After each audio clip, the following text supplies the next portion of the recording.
Good evening, Tulane parents. Welcome to tonight's webinar, Fraternity Recruitment and Intake, What Parents Need to Know. This is a really important webinar, and we're so happy that you've joined us. While we're waiting for everyone to join in, I'll just mention a few housekeeping details. First of all, my name is Penny Wyatt. I am the Director of Parent Programs. Tonight, while we're in this webinar, please use the Q&A feature to submit your questions when you have those. This webinar contains a lot of very detailed procedural information. So my colleagues have compiled lots of good information for you here, and we'll take your questions at the end when we have time. But we also sent a companion document to everyone who had registered by 9 this morning. So you got an email with a PDF if you had registered by then. That also compiles a lot of that information so that you may be able to just kind of sit and absorb the information and not have to worry about taking notes this evening. If you registered after that point, that PDF will be posted on the Parent Programs website along with the recording of the webinar. So in a few days, both the recording and that compilation will be available at this link that you see on your screen. And so now I would like to turn things over to Laura Osteen, who's the Assistant Vice President for Campus Life at Tulane. Thank you so much, Penny. And welcome to everyone who's able to join us both this evening and in the recording. It is our honor to be with you this evening, and we look forward to the opportunity to both share content with you, but also more importantly, answer your questions. Tulane has amazing opportunities to get involved. And specifically tonight, we're excited to talk about the fraternity and sorority community.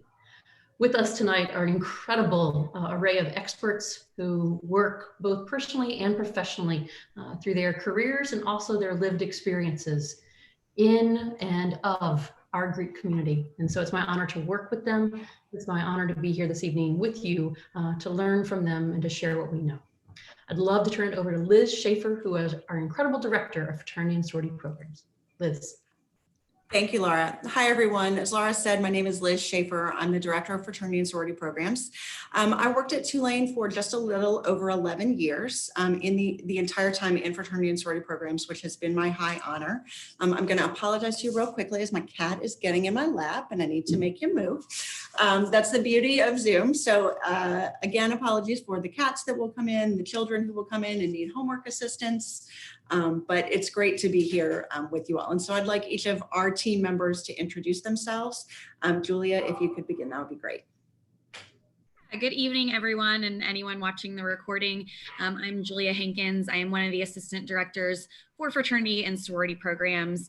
I am about a year behind Liz, so I'm a little over 10 years of being in this position, and just like her, the whole time here in fraternity and sorority programs. I am mainly over the Panelists Council, but all of us do have our hands in all of the different pots. So while Anthony, who will take over in just a second, knows a lot about ISC, we're all here to help you through your students' journey as maybe being part of Greek life. So Ant, I will pass it to you. Thanks, Julia. Hi, everyone. My name is Anthony Ciliberto. I'm the other assistant director in the Office of Fraternity and Sorority Programs. I primarily serve as the advisor for our INTERFRATERNITY or IFC council here at Tulane, as well as the lead supervisor for our Greek ambassador program. I've been at Tulane for just over a year and 7 months, being with our Office of Fraternity and Sorority Programs team for almost a year, which I'm super excited about. And I will pass it to our lovely graduate assistant, IsaLynn. Hi, everyone. My name is IsaLynn Montgomery. I'm the graduate assistant this year, so I kind of just help out wherever I'm needed. And I've been with the office since about August, so fairly new. Great, thanks everyone. So we just want to let you know a little bit about the Office of Fraternity and Sorority Programs. Lots of folks are actually surprised to know that this is a university department that exists. I always tell folks that I feel like one of the luckiest people on campus because I get to work with such a large group of our students. We have just about 40% of the undergraduates who are involved in fraternities or sororities at Tulane, which is wonderful. And it's our job to serve as a liaison to those students to make sure that the experience that they're having is a valuable one, is a memorable one, and is a rewarding one. Also, we serve as a liaison to the national organizations of each of the fraternities and sororities that has a home on our campus. And so that role is incredibly important to us to make sure that what the national organizations expect of the chapters across the country are what is happening on our campus. And of course, we also spend a great deal of time working with Tulane parents. And so we want to be sure through this webinar this evening that you have a comfort level with who each of us are, and that you feel like if at any point during your son's career at Tulane, you have questions that you'll know who to reach out to. So Anthony, go ahead. To kick us off, we just wanted to talk about the fraternities we have at Tulane. We have 9 active national chapters. We have 1 historically Black or African-American chapter, which is represented through our National Pan-Hellenic Council, or NPHC, which is Alpha Phi Alpha Fraternity Incorporated. And then our other 8 organizations fall under our Interfraternity Council, or IFC. As you can see, our organizations are listed. We have Delta Tau Delta, Kappa Alpha, Phi Gamma Delta, Phi Kappa Sigma, Sigma Alpha Epsilon, Sigma Chi, Zeta Beta Tau, and Zeta Psi. Of those 9 organizations, 7 of our chapters have houses on our campus, or just right off of our campus. And all of those organizations are part of our Interfraternity Council.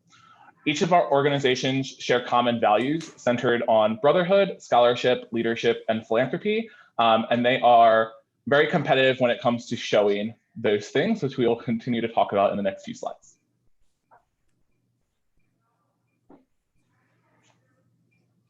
So we want to talk about the time commitment and balance that being a new member of a fraternity at Tulane takes. So time commitment is flexible, and it also depends on the organization. Typically, officers spend more time than others, around 5 to 10 hours per week, as well as working with our new members. New members should expect to work with their new member educator, their risk management chair, their chapter president, and executive team. Students' academic commitments come first, and we express that with all of our chapters, and our chapters understand that because they are also full-time students who are doubling and tripling major, which is normal for them at Tulane. Organizations view member other campus involvement as a benefit to their entire group. They also use that as a recruitment tool. So it is a positive if students are involved in other campus organizations. All groups are encouraged, some require membership in other campus organizations. I know from my undergraduate experience, we had to have 80% of our chapter involved in something else other than our fraternity on campus. And then new member program submissions are always submitted to our office beforehand so we can review them and make sure everything is in order with what their national organization expects, as well as our office. Scholarship is extremely important to our students. Fraternities promote scholastic achievement through various programs. They love healthy competition when it comes to academics. So they support study groups, have study mentors and peer mentors within the organizations, whether it's by major, by class, things of that nature. Some have study hours, some are required, so an average of probably 3 a week. And then they also recognize academic achievement, so highest GPA of the semester, highest GPA of the year, test grades, and things of that nature. Just to give you some data from fall 2020, our all group GPA was 3.466. Our all undergraduates GPA was a 3.376. Our all fraternity men's GPA was a 3.374. And our all new fraternity members was a 3.447. So they are consistently over our all undergraduates, or right around our all undergraduates GPA.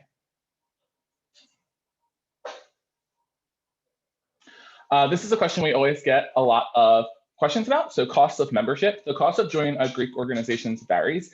This data was pulled post or pre-pandemic times. So some of it may have altered this fall depending on the national organization and what they were doing. So IFC fraternities can expect to cost between $600 and $1,500 per semester. Alpha Phi Alpha Fraternity Incorporated, there's a one-time membership fee of about $1,000 to $1,500, and then $50 per semester thereafter.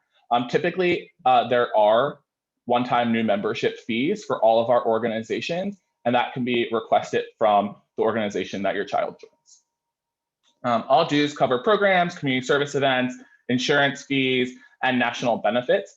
Some also cover weekly meal plans if the student opts into doing the house meal plan, social events, transportation for events, t-shirts, and other chapter functions. Also with cost of membership this semester, our Interfraternity Council Executive Board voted to provide over $7,000 in scholarships to some of the students based on an application process. And we are intending to do that also in the spring semester and open it to new members.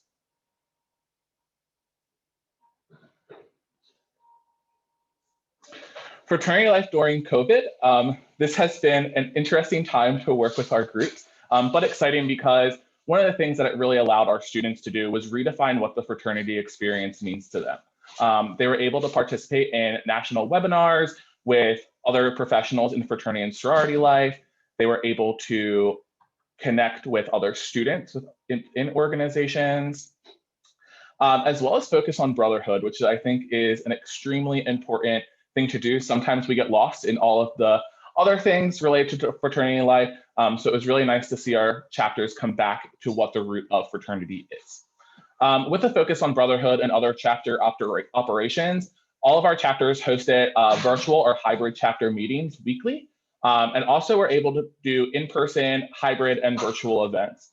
All of the in-person or hybrid events followed all of the CDC and university guidelines of capacity numbers and rules and guidelines. Some of the things that they were able to accomplish were community service and philanthropy, brotherhood social events, grab and go dinners from the chapter houses or local restaurants. Sports and video game tournaments were extremely popular, and then also allowed them to do some more one-on-one and small group recruitment. You can see from this picture, this is one of our chapters completing a community service event where they were able to go out into the community and plant trees for the residents.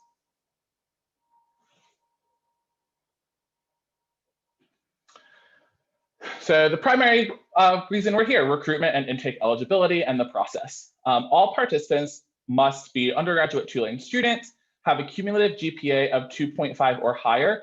Most organizations have a higher standard, but this is a standard that we set.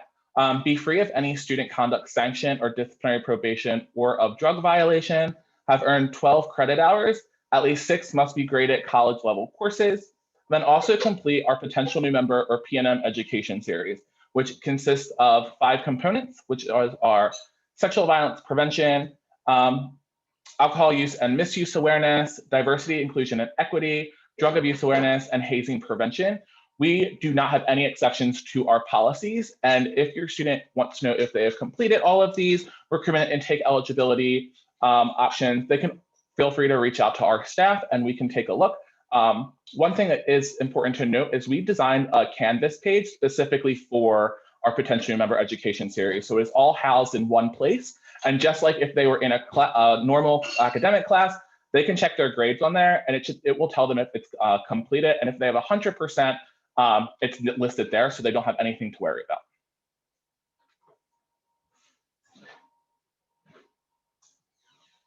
So for intake, Alpha Phi Alpha Fraternity Incorporated does intake, and that is oversaw by a graduate chapter or their national organization. You can always follow them on social media to learn more about the chapter and events. They host informational meetings. The next one will be in February. The date will be announced soon. Interested men can submit application packets to the organization, and then the membership intake process for their selected is over 2 weekends supervised by local graduate and alumni members.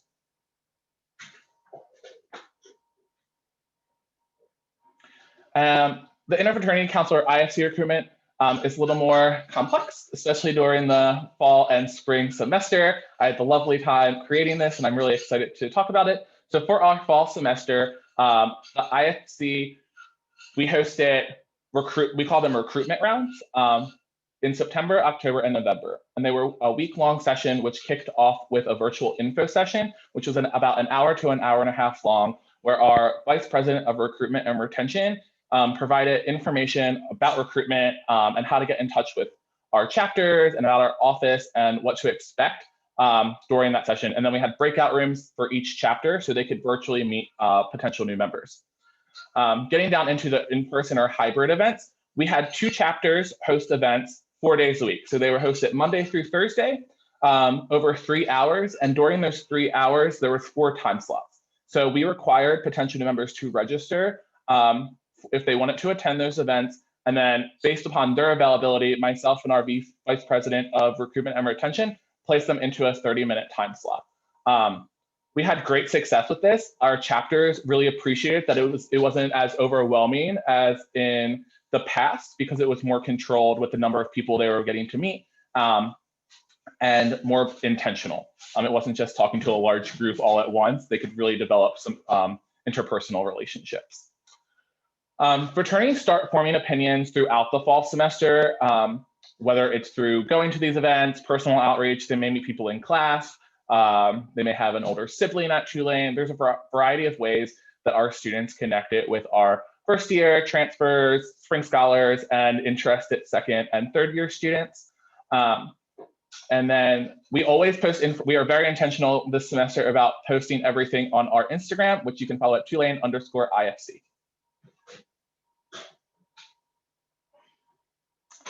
Our spring semester is a little more structured. As you can see, there's a lot of dates and a lot of information, and it's also on our website. So for the spring semester, we will start IFC tabling. So our executive board, both past and present, will be hosting information events on campus where students can ask questions in person. We will help them get registered on our registration site and all of those things from Tuesday, January 19th through Friday, January 22nd. January 22nd is the deadline for IFC registration, just so we can make sure all of our grade checks are complete, all of our conduct checks are complete, and we can ensure that they have completed the potential new member education series.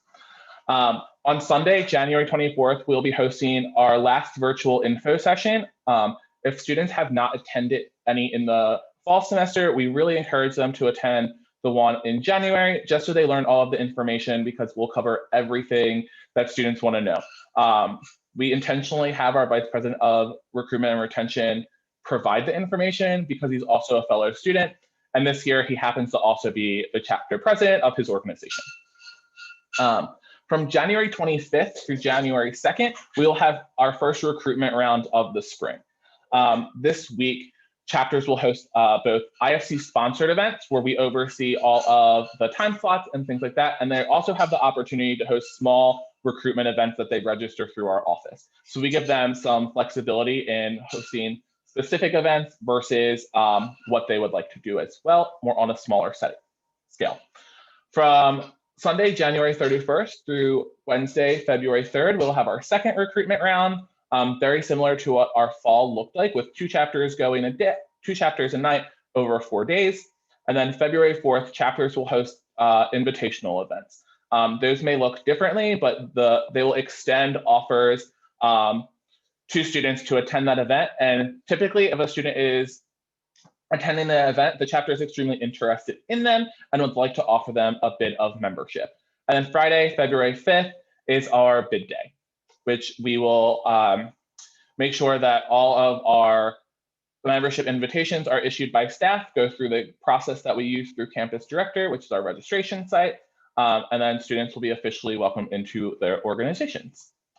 Students must be registered on Campus Director to officially be extended a bid of membership from chapters. That's how chapters inform our office of who their new members are, and we double check off their information. Students may receive multiple bids, and they get to decide which organization they feel would be best for them. Typically, we see between 1 to 3 organizations extending bids to the same individual. So some may have options. Some students may have one option, and that's the great choice for them. And then no bids are official until this date. Some of our chapters will say, if you complete all of your requirements and are eligible, we would like to offer you a bid in the spring, but we have to make sure from an office standpoint that all of the checkboxes are marked.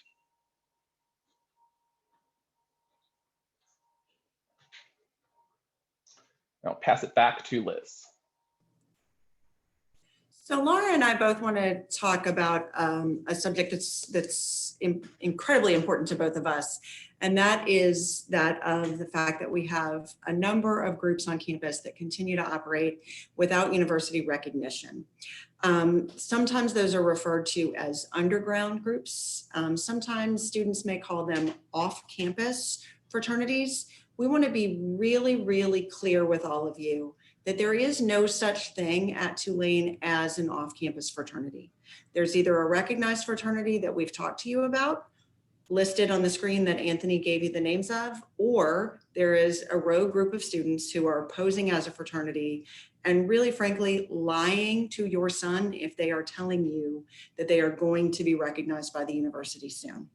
We've got a list of all these groups on the screen for you with some of the nicknames that you may have heard. A couple of these are ones that we've not had much activity from in recent months and years, but there are, I would say, 3 in particular and a 4th to a smaller extent that we have pretty serious concerns about. Those are API, which is also known as 828, so identified by the address on Broadway Street where a bunch of them live in an apartment building. Kappa Sigma, also known as Kappa Sig. And Sigma Phi Epsilon, also known as SIGEP. All 3 of those were closed either by the university or by their national organization in recent years, all because of very serious student conduct issues. In each of those cases, there were hazing complaints that had been made in successive years. Sometimes there were cases that we just frankly didn't have enough evidence to prove to the standard that our Code of Student Conduct requires. But that doesn't mean that we don't firmly believe that the students were hazing. All of them involved serious allegations of alcohol use and misuse. All of them involved some serious drug activity. And so again, in each case, either we took the lead working with the national organization or the national organization took the lead working with us. But in each of those cases, and then also again, in the case of SAMI, Sigma Alpha Mu, although several years earlier, all of those same concerns applied. But in every one of those cases, we have received reports that students are still operating, telling other students that they will be back on campus soon.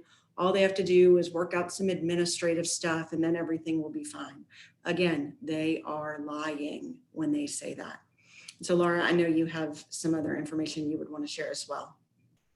Yeah, thank you so much, Liz. What I would like to share is first and foremost an open door, phone, text, email to call and talk about any of the ways this experience might be showing up for your student. I say that both in support of you and your student, but I also say that is you might be able to support us.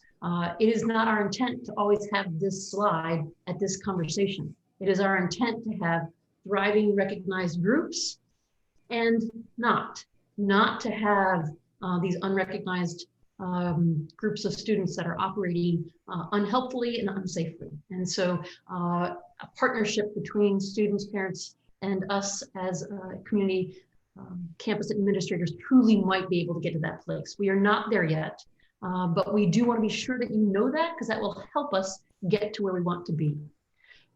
Sorority and fraternity life is an amazing values-based experience, and sometimes we fall short of our expectations. But the point is we have very high expectations, and we have those as a campus, and we have those as national organizations that offer your student national and international opportunities around both brotherhood, sisterhood, and lifelong leadership experiences. Underground groups do not meet those expectations. They don't want to meet those expectations. They are not a part of this agreement. And so again, if you have any questions or any ways we can support you or your student through this process, we would love to open up that communication and talk with you. Thank you very much. Liz and Anthony, back to you. Thanks, Laura. Okay, so I want to shift gears a little bit and talk about alcohol in Greek life because we know this is a topic that concerns many parents, rightly so. It certainly is one of the things that has concerned me for my entire career. And we want to put some of your concerns to rest a bit, we hope, but also just to echo what Laura has said, to open up the dialogue with you and let you know that we are here if you see concerns coming up with your sons or with your son's friends. It's very common for us to have conversations with parents, obviously under totally confidential circumstances. Nearly every conversation I have with a parent starts with, please tell me you won't tell my son I was calling. He would kill me if he knew. He'd be so embarrassed.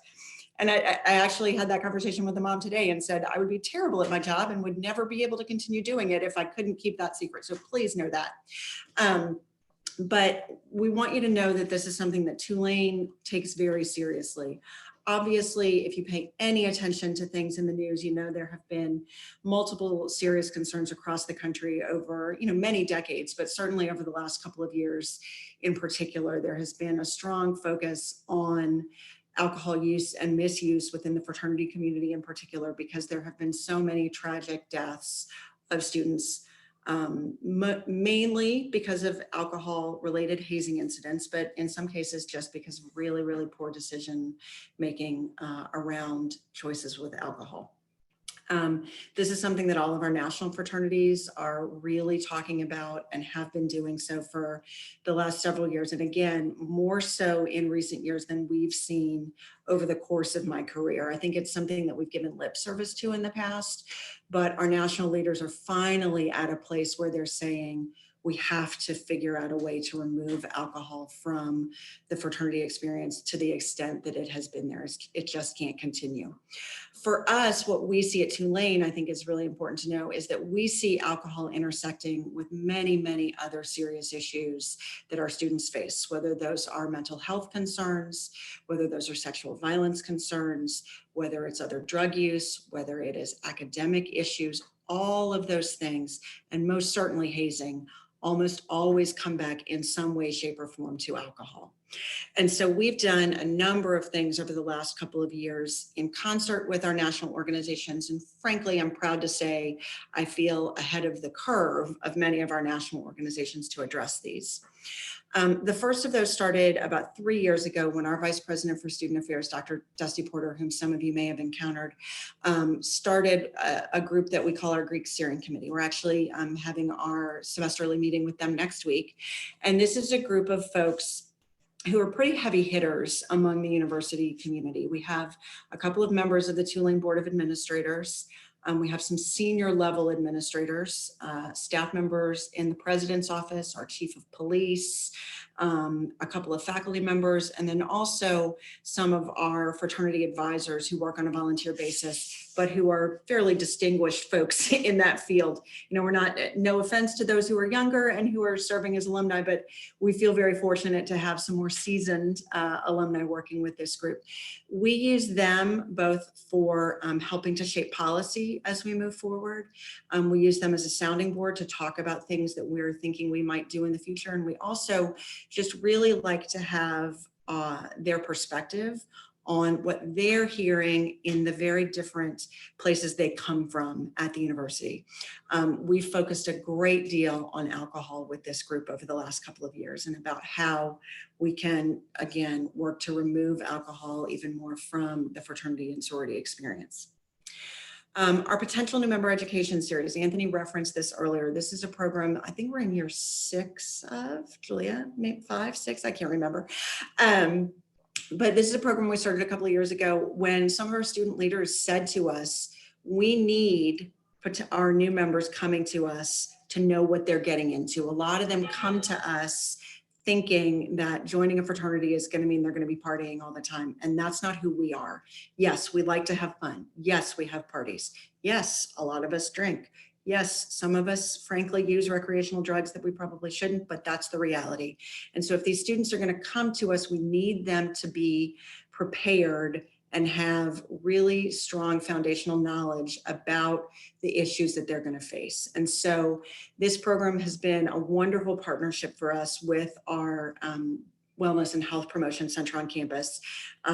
As Julia mentioned earlier, that's how we were able to poach Anthony from that department a little more than a year ago, because we had been working with him and some of his coworkers on this program. And so we have peer-led education that happens on topics of hazing prevention, alcohol, sexual violence prevention, diversity, inclusion, and equity, and drug use and abuse. This program has been really, really successful for us, and we feel strongly about it, and that's why we require it of all of our incoming potential new members. We've also seen a lot of initiative from our student leaders over the last couple of years.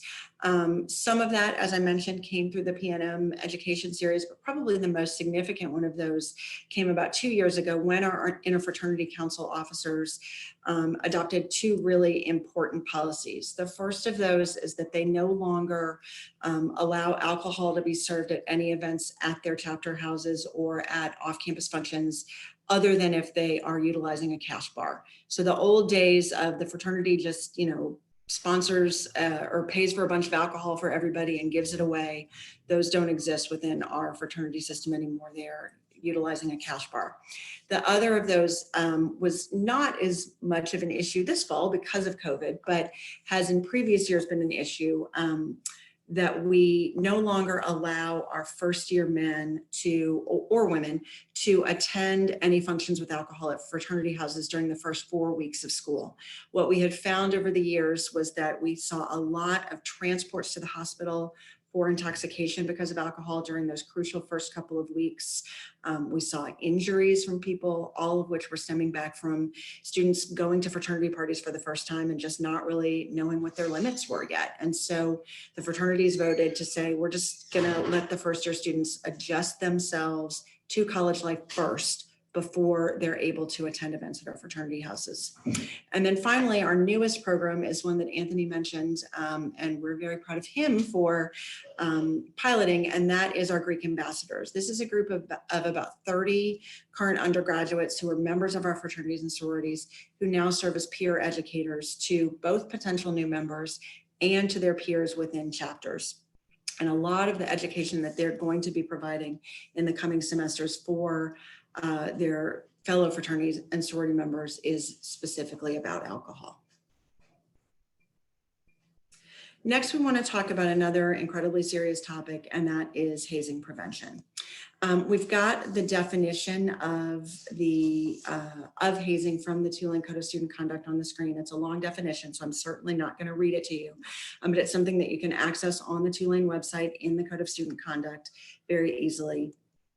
Hazing is something that has always been a concern of ours, but of course has become more so a concern in the state of Louisiana over the last couple of years, because we were the place where one of those tragic hazing deaths happened in our state on the campus of Louisiana State University.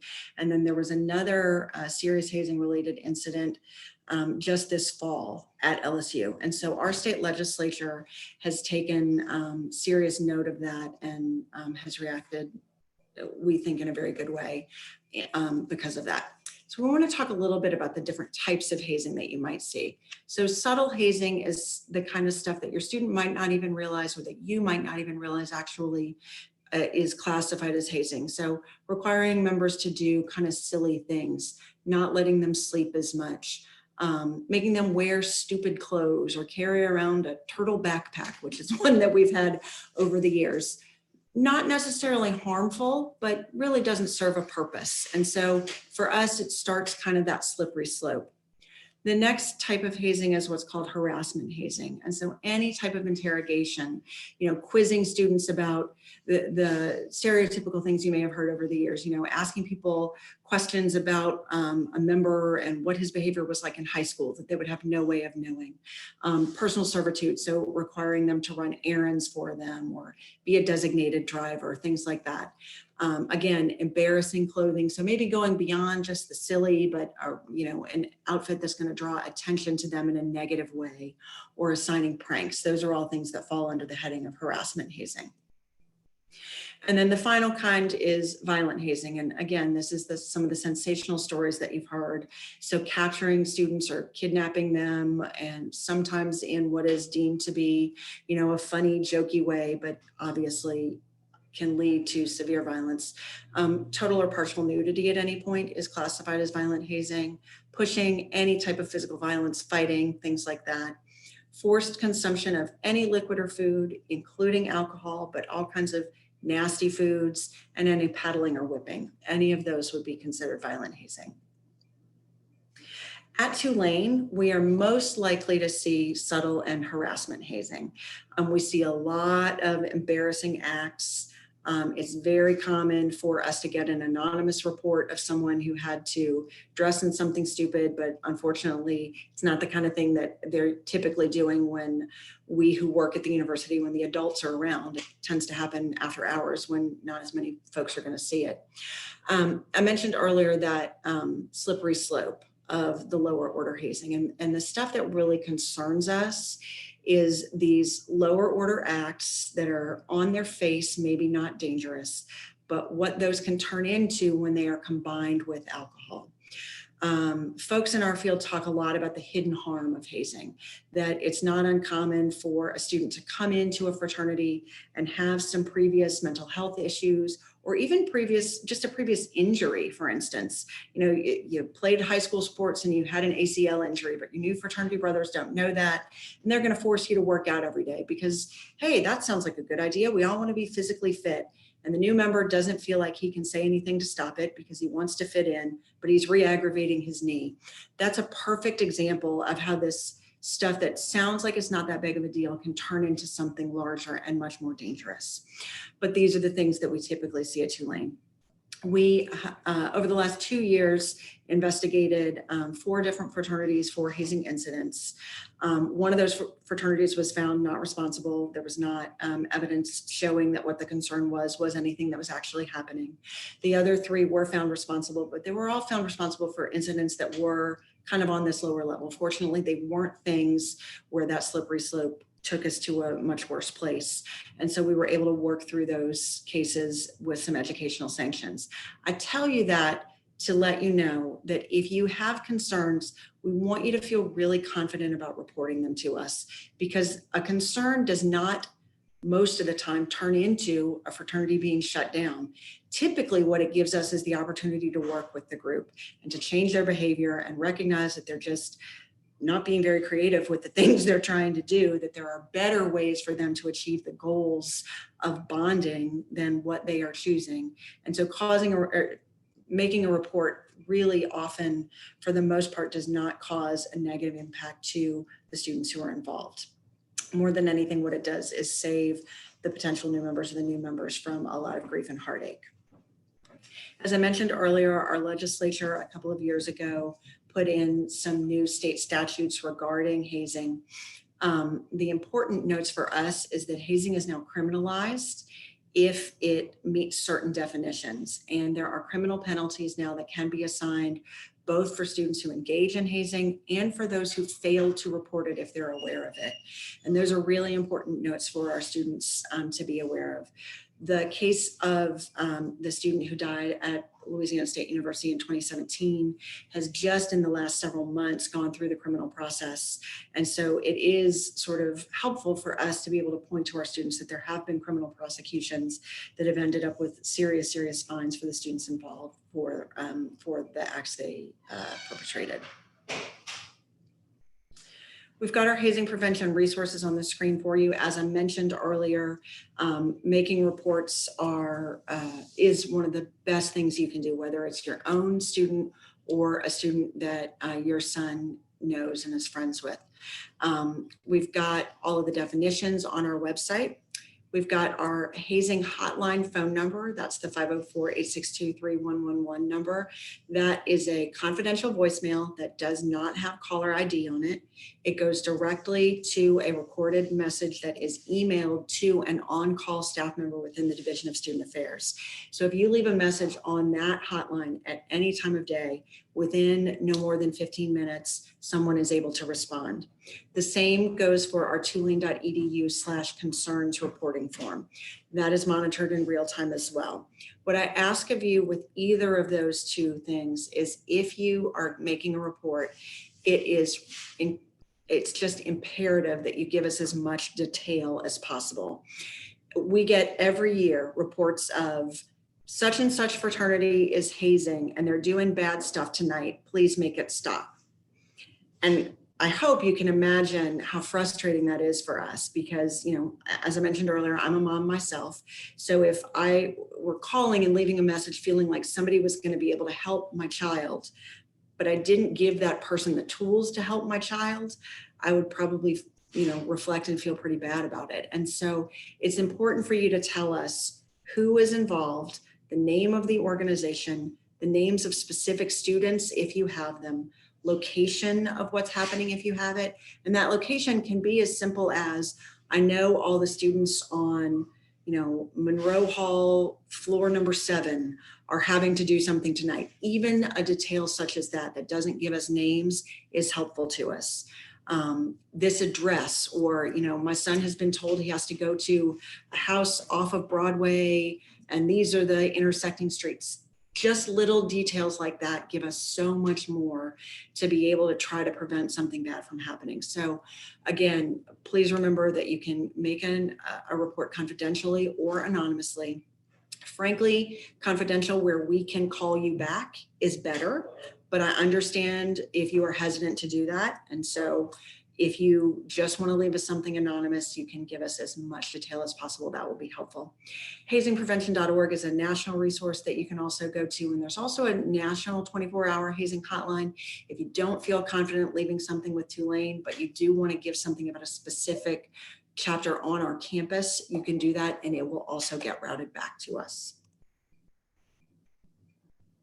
And then finally, before we turn it over to questions, we just want to let you know what the info resources are where you can get more information. These are just the websites of several of our national organizations where you can get stuff, as well as Instagram links where you can follow us. Okay, so now we're going to turn it over to questions. Our wonderful graduate assistant, IsaLynn, has been compiling any questions that you have entered. And Julia, I think you're going to take it away and read those for us. Yeah, so we do have a few questions. The first one, definitely Anthony, you can chime in on this. For any events that may be in person in the spring, what type of attire would you suggest? Do you think students would need suits, jackets? What do you think they should be bringing back with them in January? Sure. So for recruitment events, there's no set attire. Typically, I always say there's a uniform per year. This year, I've noticed it is high white socks, New Balances, and Lululemon shorts. But that is just what I've noticed. But there's no specific attire for fraternity recruitment. I do suggest, however, if your son is highly interested in joining an organization, that their first meeting will probably be the Sunday after bid day. So they should have a collared shirt, tie, and jacket and slacks. Just handy for the semester, because there may be some ceremonies where they need to wear specifically that. Excellent. So kind of going back to how bids work, if a student has already gotten a bid, told by the fraternity that they're in, they have a bid, is it not official? Technically, no, not until we double check all of the requirements are complete. Some of our chapters do offer what we call letters of intention or bids of intention, that if you do complete all of the requirements, you're good with grades, you're good with conduct, then yes, you can accept that bid on bid day, and that you don't have to, continue to come to recruitment events if you don't want. We already know that you're interested in us and we're interested in you. So I would say technically no until we check all of our boxes that make that require eligibility. Excellent. So this will be either to Liz or Laura. Are you giving the same strong message about off-campus fraternities to the students? Yes, absolutely. However, I will say we don't have as many opportunities to give those messages to the students as we do to you. The tough, challenging thing for us is, unless a student is coming to us to talk about joining a fraternity through one of the info sessions that Anthony mentioned, he's not going to have any FaceTime with us. And so certainly we send messaging that goes out both from the Dean of Students and in some cases from the Vice President of Student Affairs. And that messaging makes it clear that in addition to the stuff we talked about, it's also a violation of our Code of Student Conduct to support one of these organizations by joining it. And that if the university is able to find information that a student has joined one of these groups, a student could face suspension or expulsion. So yes, we're giving this same messaging. Do I feel like it is distilled as well as we have been able to do tonight? Probably not. I appreciate everything Liz has said and would second it. I also, in that spirit of learning together, if you have better ideas, you think we could get our voices across in that way, we'd love to. As Liz mentioned, we've tried in person, we've tried broad swaths of emails, we've tried websites, we've tried policies and recruitment. But the bottom line is if there's a upper class student on your residence hall floor who's got all day and night to talk to you, he beats us out right now. And we'd love to win that conversation. So ideas you have, please let us know.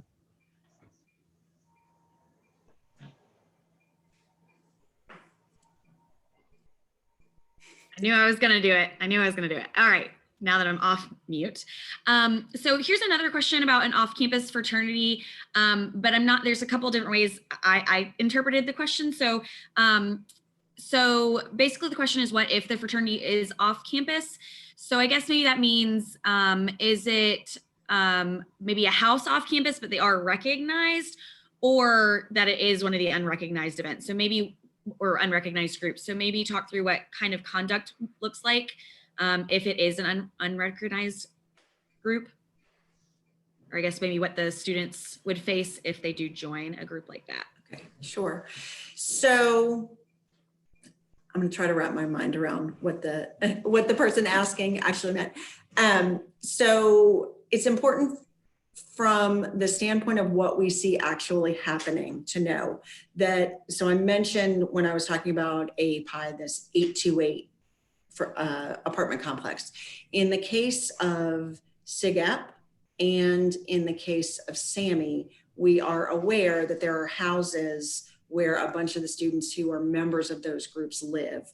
And so it is entirely possible that your sons may have heard of, XYZ is the SIGEP house or one of the SIGEP houses. There are nicknames for the different houses where people live, whatever. So that's important just to know that they may have heard about those things, which again gives it an air of legitimacy that is not real. From the conduct standpoint, what will likely happen if a student is accused of having joined one of these organizations, they would be charged under the Code of Student Conduct, most likely with a charge called failure to comply with the directions of university officials, and would go through an investigation with the Office of Student Conduct. And then that investigation would likely lead to a hearing, which again, could mean that a student would be suspended or expelled.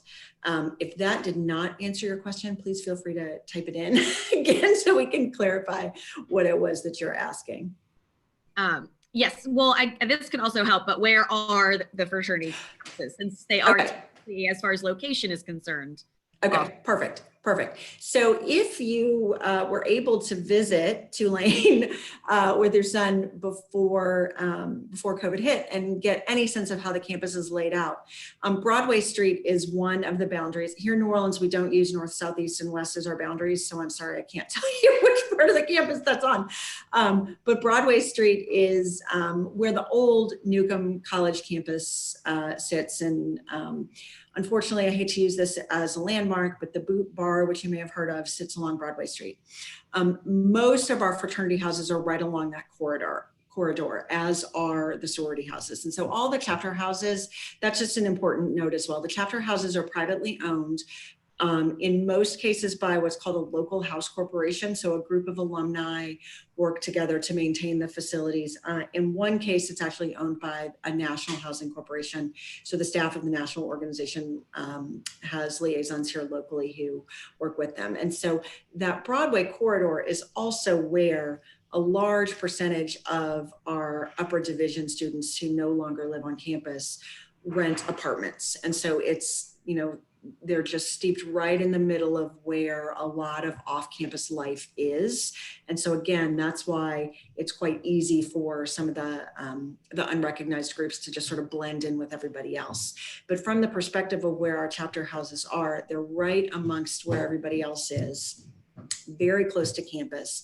And all of those houses were built as single family homes with the exception of 2, and then converted later to become fraternity houses. So they're not the big expansive mansions that you see on some campuses. Our largest house only houses 14 people. And that again is where our average size is 58. So it's on, most of our houses hover around between 3 and 7 residents. And so it's not a place where your student is going to have to live in the fraternity house at some point. It's more of a, hey, who wants to live here this year? Sometimes there are chapter officers who are required to live there. But it's not used as more than a meeting place or a place for them just to kind of get together and gather, have meals, watch Monday Night Football, and when the pandemic is not happening, have social events as well. Excellent. So I'll kind of loop some of these in together. As far as opportunities to meet brothers of fraternities, so say new transfer students, spring scholars, maybe the fall people were in quarantine or just didn't feel comfortable being in person, what are some opportunities that they will have in the spring, and maybe what are some recommendations for people that weren't able, like spring scholars and transfer students, to go to things in the fall to meet people? Absolutely, I can take this one. That schedule, if you are able to be here for it, they will have opportunities from January 19th until February 4th to meet, whether it's in person, virtually, or a hybrid model, members of each of our organizations and our executive board. From January 19th to the 22nd, IFC executive boards, and we'll invite members of chapters to also be a part of that. We'll be tabling on campus to answer any questions and kind of have that in-person socially distanced interaction. And then from January 24th through February 3rd/4th, there will be opportunities to engage with both our executive board and individual chapters, specifically during those, through both in-person and hybrid events. If you also have the opportunity to check out our website, all of our 8 recruitment chairs for IFC recruitment, their emails are listed and what chapters they're affiliated with. I highly recommend reaching out to the recruitment chairs. They are always open to communicating and telling you what is the best method to meet members of their organization or connect you with some of the members of their organization, whether it's over the winter break or right when you get back to campus. All right, a few kind of number questions that are easy. What percentage of men are in fraternities? Right about 30%. And then what percentage of men who are interested in joining a fraternity ultimately receive a bid? Over the last couple of years, our percentage has been between 75 and 80%. So there was more of a comment, not necessarily a question, regarding hazing and alcohol and drugs and how available they are to students sometimes.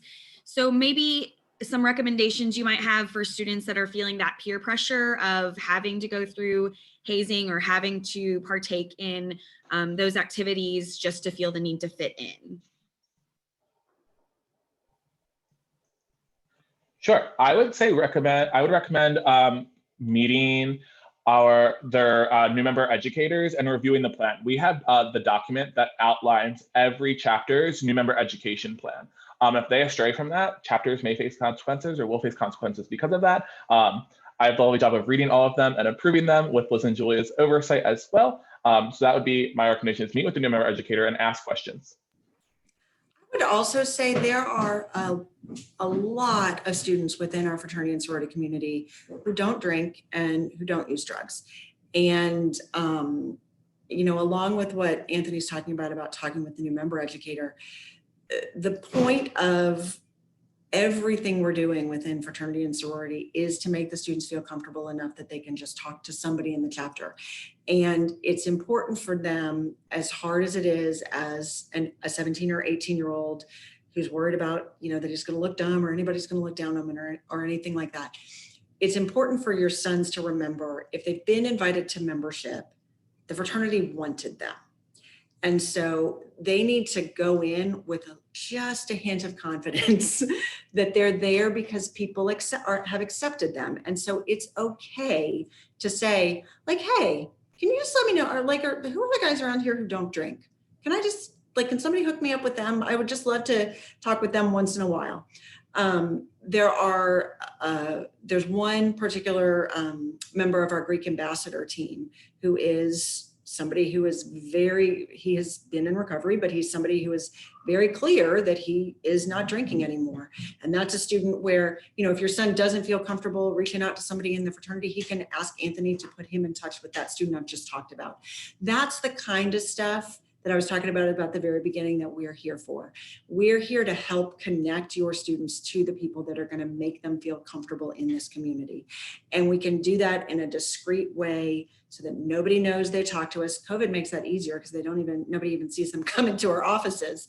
But we can absolutely help link them up with the people within their own chapters or within other chapters who are going to be there as a support for them. Fantastic. Do fraternities require recommendation letters? No, they do not. I would also just say that although we are planted in the South, we are firmly not a Southern institution. Recommendation letters, particularly for our fraternities, seem strange to some of our current fraternity members. And so unless you have somebody who is just dying to write a recommendation for your son, I would say, no, thank you. They don't need them. Another one in the last few minutes that we have, kind of more of a comment about, you know, being the one that is responsible for getting a fraternity in trouble or, you know, putting themselves on the line, retribution, that kind of stuff. Can you kind of talk about the anonymous process? I know, Liz, you and I have been around for a while and we have some data to back up, you know, keeping things confidential, but maybe kind of working through that as well in the last couple of minutes. Yeah, sure. So as I said earlier, I've been here 11 years. I have probably, well, I don't think I've ever tried to put a number on it. I've probably talked to 250 easily people who have made some type of anonymous hazing complaint. There is one of those people in those 11 years who is known to the fraternity. And that is only because it was a student who told the fraternity, I ratted you out because I was tired of the way you were treating me. That's the only one. Certainly, we have fraternities who, when they start to get in trouble, you know, try to start figuring out who it was that told on them. That's totally a defense mechanism. They spend the first couple of hours focused on that, and then they move on because they realize they're in much deeper trouble, and that's not what they need to be worried about. But what we do when we are gathering evidence or turning things over to the Office of Student Conduct, we just make a report that says, I spoke with an anonymous caller. We don't say that it was a parent. We don't say that it was a faculty member. We don't say that it was a friend. And an example that I think Julia and I always use that has been really helpful is if you think about the average fraternity new member class, maybe it's got 25 people in it.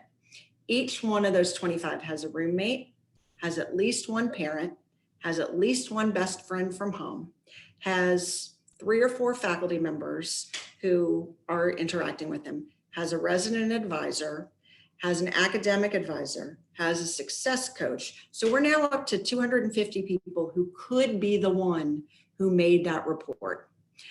And we haven't even scratched the surface of all the people who could have made that report. And so I think it's important for you to remember that certainly they're going to spend a little bit of time at the beginning trying to figure out who it was, but we don't provide, we are very careful not to provide identifying information and not to give details that would single out somebody so that the fraternity will be able to, you know, to harm them in any way or to make their lives difficult. So right on time, I believe those are all the questions. I will say there have been a few questions regarding sororities, and we will be answering those questions in the 6:30 webinar. So we will cover a lot of those questions as well. But those are all the questions we have coming through. I'm letting my clock behind me finish gonging. Thank you all very much for spending the time with us, whether you have been here live or if you are viewing after the fact. We sincerely appreciate it. As Penny Wyatt mentioned, this will be available on the Tulane Parents website over the next couple of days. I want to extend my thanks also to all of our panelists and to Penny for pulling this together. We wish you all good health and a wonderful holiday, and have a good evening. Thanks, everyone.